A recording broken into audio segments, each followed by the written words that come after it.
Hi guys, welcome back to yet another fragrance haul. This time I'm going to show you 5 new fragrances, like new to my collection. Not all of them are like new, some of them have been there for a while. So yeah, let's just start.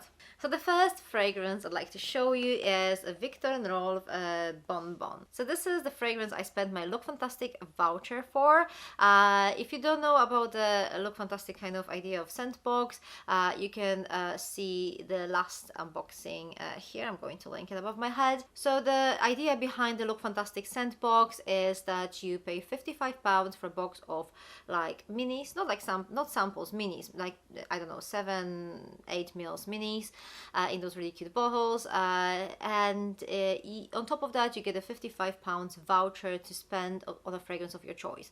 The thing is that you have to spend that voucher on one of those fragrances that are in a box. So this is a very cool idea because it will pretty much get the box of like those minis for free once you spend that money on the fragrance of your choice. So for me it was between this fragrance and the Armani Si Passione, but in the end I think this one worked better with my skin.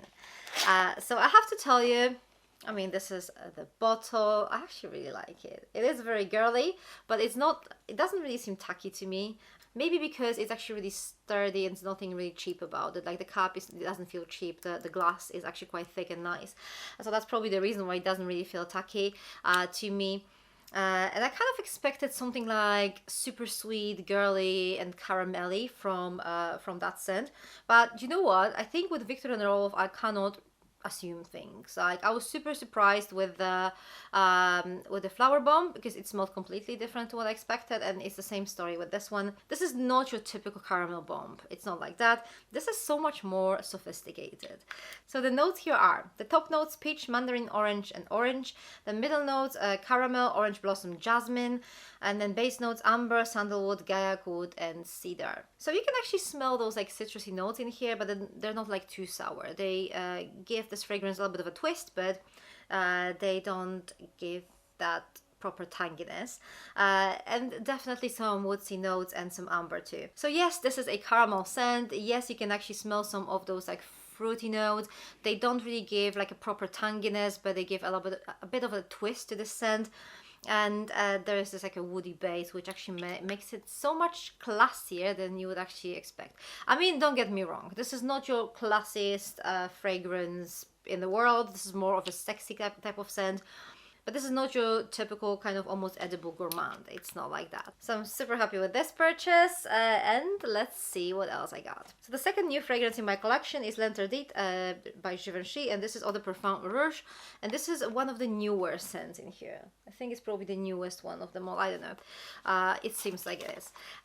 So this is one more L'Interdit fragrance to my collection. I already have the classic Eau de Parfum, the Eau de Parfum Intense, and now I have this beautiful red bottle of Eau de Parfum Rouge. So this is definitely the sexiest of them all. This is super sexy. So this fragrance is quite strong on ginger and orange in the opening especially, and that makes it so sexy. I mean, this is super sexy, and you know, I find tuberose fragrances quite elegant rather than sexy, whereas this one is a super sexy tuberose that I don't really think I have a sexy tuberose in my collection, at least in my opinion. You know, tuberose is not a sexy note for me, but this one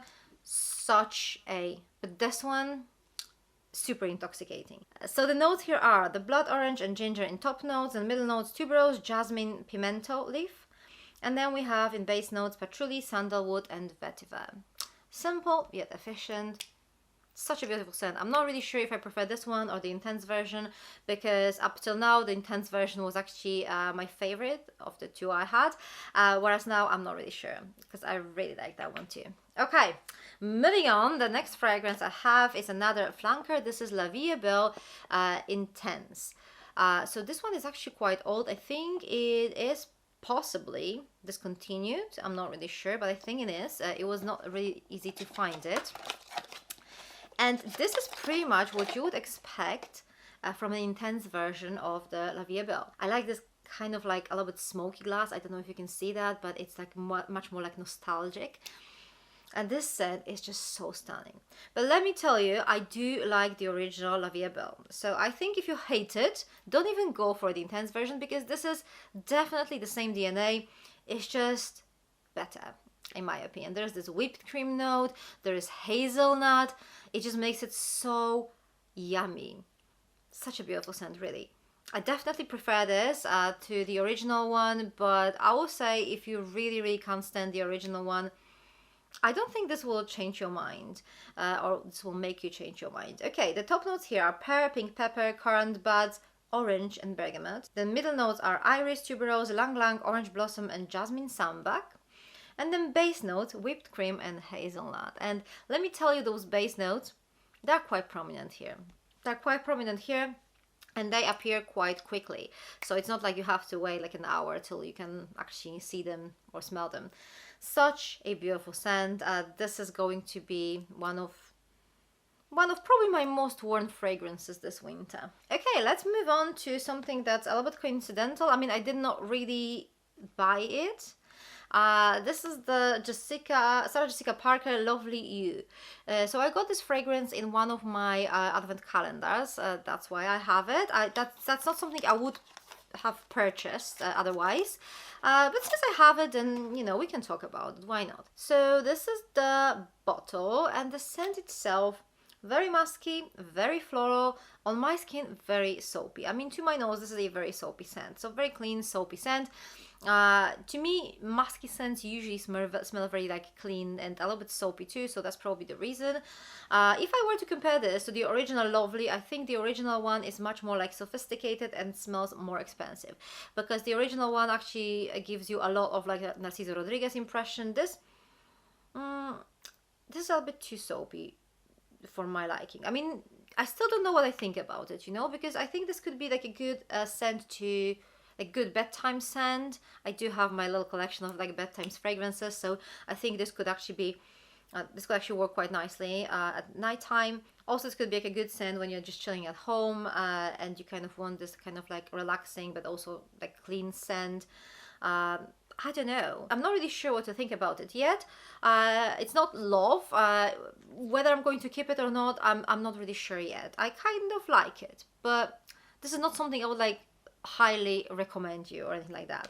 So the notes here are water lily, freesia, plum blossom in top notes, the middle notes jasmine, orange blossom, pink peony, and then base notes musk, benzoin, and vanilla orchid.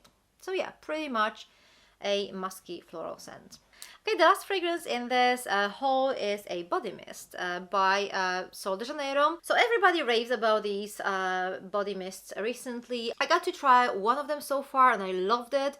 So I decided to try some more. This is the number 40, black amber, plum, and vanilla woods. So this description pretty much gives you everything you want to know about this fragrance. There is plum, there is amber, there is vanilla, and there are woody notes. Like, yeah. Literally that. Beautiful plum vanilla scent. Those woody notes, don't be afraid of them. They're not super strong. They just kind of ground the fragrance a little bit. Obviously, this is a body mist, so it can't really have those like super heavy woodsy notes, right? But this is like a really beautiful, beautifully balanced, kind of almost edible plum. Definitely nice scent, and for that one you can't really go wrong. The notes here are top notes plum, black amber, cassis. Then we have middle notes orchid, jasmine, and then base notes vanilla, woodsy notes, and musk.